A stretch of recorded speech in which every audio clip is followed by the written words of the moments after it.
अस्सलामुअलैकुम स्टूडेंट, एक और ट्रिग्नोमेट्रिक की वीडियो के साथ आपके सामने हाजिर हुआ हूँ। इसमें हम एसएलओ प्रीवियस वाला एसएलओ की सेक्टर और area of a sector, earth length और एरिया ऑफ अ सेक्टर वाला ही एसएलओ को कंटिन्यू कर रहे हैं और उसके बाद प्रॉब्लम सॉल्व कर रहे हैं। तो चले आए इसके क्वेश्चन सॉल्व करते हैं। मैंने आपके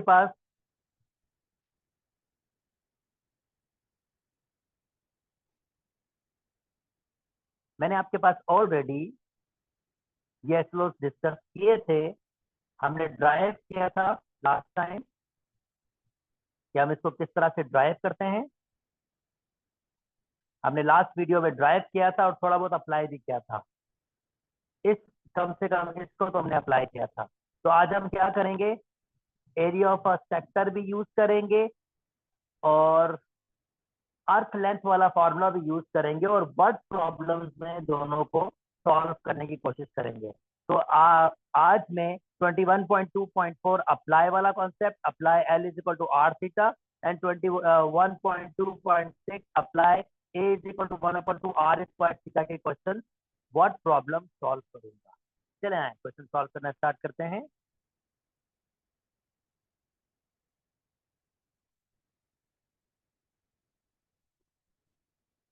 ओके, पहला पहला मेरा क्वेश्चन है। मैं कोशिश करूंगा आपको डेटा बनाना सिखाऊं। मैं कोशिश करूंगा हर क्वेश्चन को प्रॉपरली सॉल्व करूं ताकि आपको कंप्लीट आइडिया है।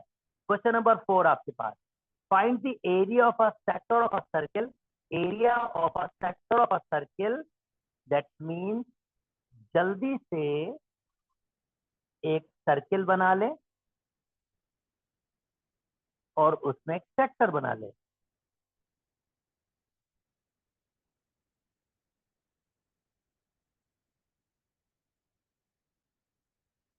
और मुझे इसमें रेडियस वगैरह भी देना होगा। चलें इसमें रेडियस दे देते हैं। ये हमारे पास रेडियस है। क्वेश्चन नंबर 4 में सॉल्व कर रहा हूं। ओके, और अब ये कह रहा है मुझे ये area of a sector find करना है जिस पर ये कंप्लीट एरिया फाइंड करना है।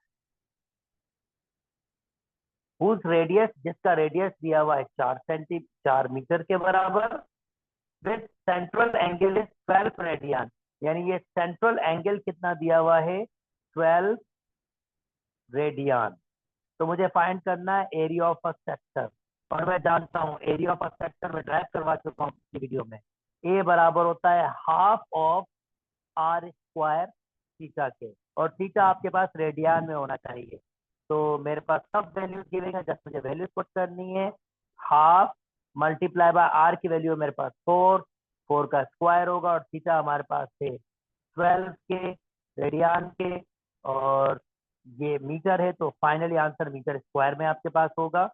ओके, 12 2 से कैंसिल होगा, ये 1 टाइम्स, ये 6 टाइम्स। ए बराबर हो जाएगा आपके पास 16 मल्टीप्लाई बाय 6।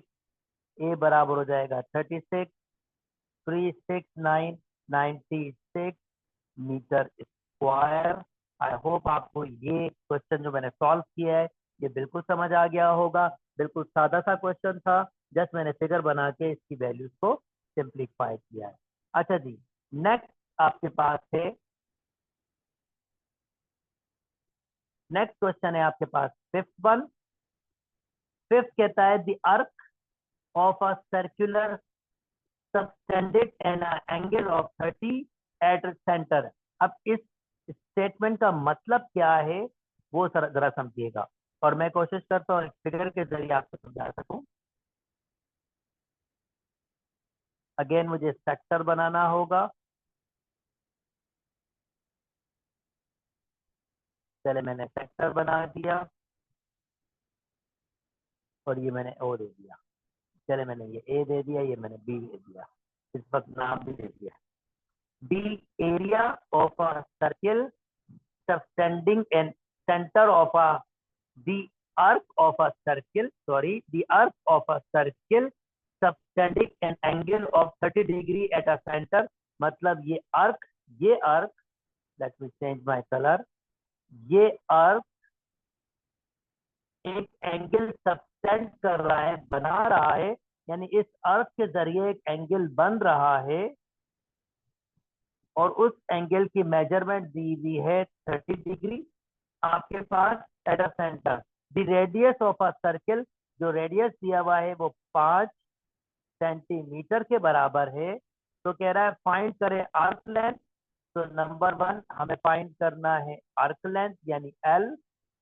नंबर 1 हमें ये फाइंड करना है। नंबर 2 हमें एरिया ऑफ अ सेक्टर भी फाइंड करना है। तो सबसे पहले मुझे डिग्री को रेडियन में कन्वर्ट करना होगा। मैं बता चुका हूँ थीटा हमारे पास इन टर्म ऑफ रेडियन होना चाहिए। तो अगर डिग्री को कन्वर्ट करना होगा रेडियन में, तो डिग्री की जगह मुझे लिखना होगा π/180। मैं अपनी प्रीवियस वीडियोस में अच्छी तरह समझा चुका हूँ आपको। तो ये हमारे पास आ रहा है और ये रेडियन में कन्वर्ट हो जाएगा। This is radian. ये हमारे पास आ जाएगा π/6 रेडियन के। तो ये हमारे पास रेडियन में कन्वर्ट हो गया। अब एल, अगर मुझे एल फाइंड करना है तो एल बराबर होता है आर थीटा के। ओके, एल आर हमारे पास दिया हुआ है 5 और थीटा हमारे पास दिया हुआ है π/6। तो अगर मैं इसको सिंप्लीफाई करूंगा, 5 मल्टीप्लाई बाय 3.14, 5 मल्टीप्लाई बाय 3.141 और डिवाइडेड बाय 6। तो मैं अगर इसको जल्दी से सॉल्व कर लूं तो ये मेरे पास हो जाएगा 5 multiply by 3.141 and divided by 6। तो ये मेरे पास आंसर आ रहा है एल का 2.61 अप्रोक्सीमेट। और ये सेंटीमीटर में था तो मैं इसको सेंटीमीटर में दूंगा। अब एरिया का फार्मूला होता है सेकंड वाला, half of R square theta. तो एरिया हाफ ऑफ आर की वैल्यू हमारे पास है 5, 5 का स्क्वायर, थीटा आपके पास दिया हुआ है 5/6 रेडियन। ओके, अगर मैं इसको सिंप्लीफाई करूंगा, चलें, ये 0.5 1/2.5 होता है, ये 25 हो जाएगा और पाई की जगह 3.141 और ये डिवाइड में आपके पास 6 है तो मैंने इसको 6 लिख दिया। तो अगर मैं इसको सिंप्लीफाई करूंगा, 0.5 मल्टीप्लाई बाय 25 मल्टीप्लाई बाय 3.141 और ये डिवाइड हो जाएगा आपके पास 6 से। तो जो मेरे पास आंसर आ रहा है finally area of a sector, A बराबर आपके पास आ रहा है 6.54 सेंटीमीटर था। तो सेंटीमीटर स्क्वायर हो जाएगा। मैं उम्मीद करता हूँ ये वर्ड प्रॉब्लम भी आपको समझ आ गया होगा। चले जल्दी से नेक्स्ट में मूव कर जाते हैं। Question number 6, the arc of a circle subtended an angle of 2 radian. ये वही सबटेंडिंग की डिस्कशन है, हम प्रीवियस में ऐसा क्वेश्चन कर चुके हैं। 2 radian at the centre if the area of a sector, अब की बार एरिया ऑफ अ सेक्टर दिया हुआ है। This is interesting. चलें इसको बनाते हैं और इसको कैसे सॉल्व करना होगा वो सीखते हैं।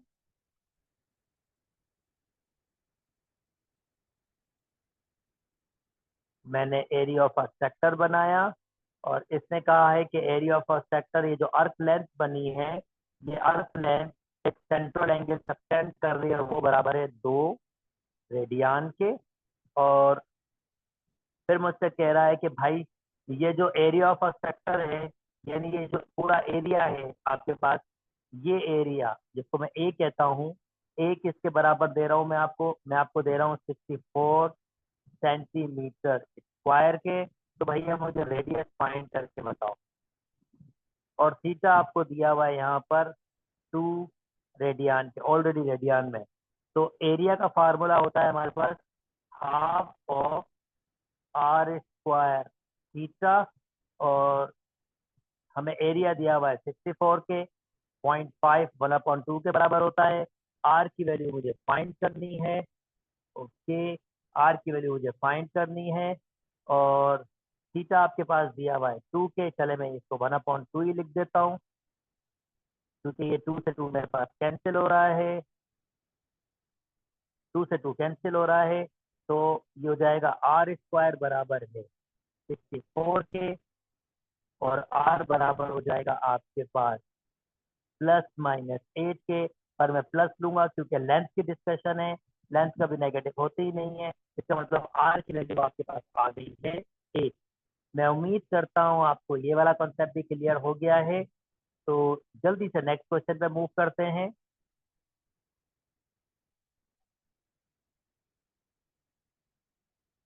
Next, in a circle of radius 10 centimeter, find the distance traveled by the point moving on a circle if the point makes 3.6 revolution। ये भी बिल्कुल सादा सा क्वेश्चन है। कह रहा है भाई एक सर्कुलर पाथ है जिसमें आपके पास कोई एक बॉडी, कोई एक ऑब्जेक्ट मूव कर रहा है, ये ऑब्जेक्ट मूव कर रहा है, और इस ऑब्जेक्ट ने एक चक्कर लगाया, दूसरा चक्कर लगाया, तीसरा चक्कर लगाया, और फिर आधा 3.5 कह रहे हैं, तो चलो आधा चक्कर लगाया यहाँ तक, ये चक्कर लगाया इसने। यानी अगर मैं आपके सामने क्वेश्चन पढ़ रहा हूँ, इन अ सर्किल ऑफ रेडियस 10, यानी मैं इसका रेडियस अगर बता देता हूँ, एक किस्म का आर्क लेंथ ही चले मैं बना लेता हूँ, कॉन्सेप्ट वही है बिल्कुल, कोई डिफरेंट नहीं है। तो अब जो चक्कर लगाए हैं इसने, वो इस तरह से आपके पास घूमा है, यानी एंगल्स आपके पास कितना बना है उसका, एक चक्कर आपके पास 2 पाई के बराबर होता है, और उसने कितने चक्कर लगाए हैं, उसने चक्कर लगाए हैं 3.5 के, और इसका रेडियस कितना है, 10 है, 10 मीटर। तो आपको ये समझना होगा कि जो एक आपके पास चक्कर होता है, एक आपके पास राउंड होता है इसका, वो 360 यानी 2 पाई के बराबर होता है। यानी वन, अगर मैं राउंड की बात करूं, वन राउंड 2 पाई के बराबर होता है। अगर 3.5 राउंड करने हैं तो उसका मतलब 2 पाई को मल्टीप्लाई करना पड़ेगा 3.5 से। 2 को जब 3.5 से मल्टीप्लाई करेंगे 7, पाई को मैं ऐसे ही रख रहा हूँ।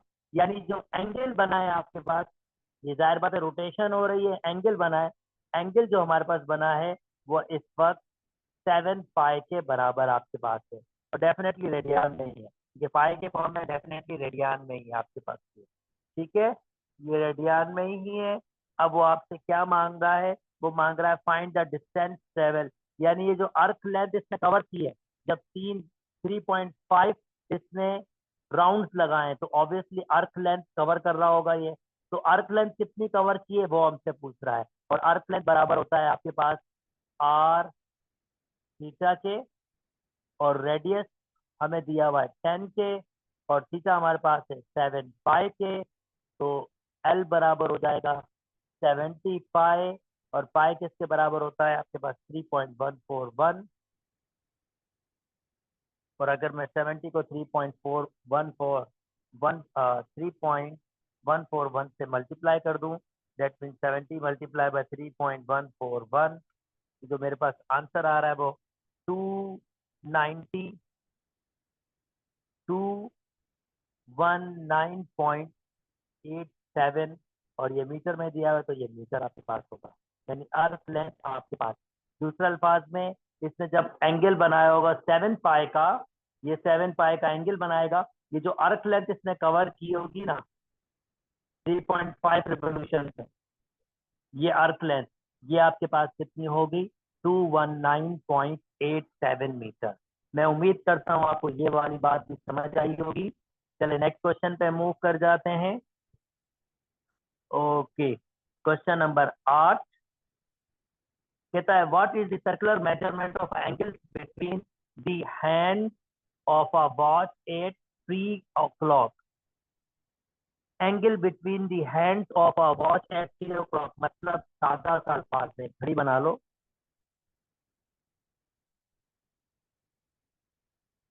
घड़ी भी ऐसे राउंड अबाउट ही होती है आपके पास, और मैं टाइमिंग दे देता हूँ।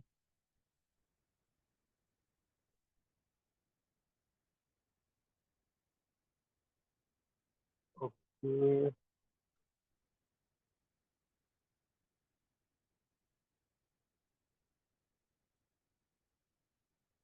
चले ठीक है, मैं इसको